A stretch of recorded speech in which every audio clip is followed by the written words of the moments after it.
Over the course of 28 years, how many students or athletes do you estimate participated in the program? Over 600.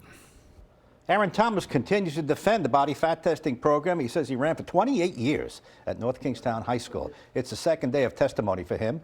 He's taken the stand in his own defense. He denied conducting hernia or puberty tests, as some students have testified. NBC 10's Gabrielle Caracciolo has been in court every day. She joins us live in studio. Gabrielle? Patrice, Jean, Aaron Thomas and his lawyers are trying to push their narrative on his controversial testing program. He says it was developed to help student athletes improve. Was there any hernia testing performed by you? No. Was there any puberty tests performed by you? No. Did you ever ask an athlete during testing to perform what's been referred to here in court as a duck walk? No.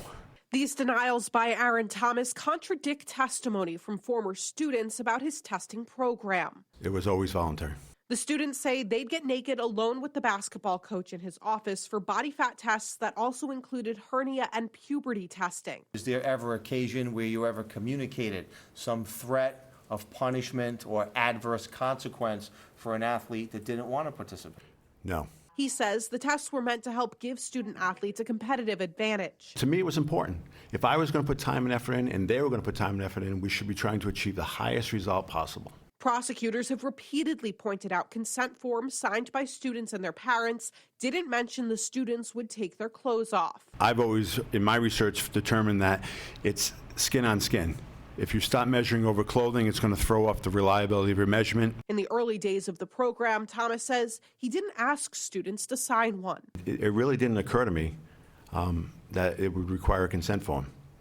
Later on in the process, having discussions with different colleagues, made suggestions that it might not be a bad idea to have some kind of consent form.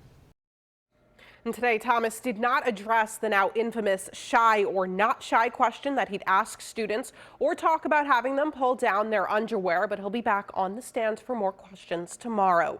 In studio, Gabrielle Caracciolo, NBC 10 News.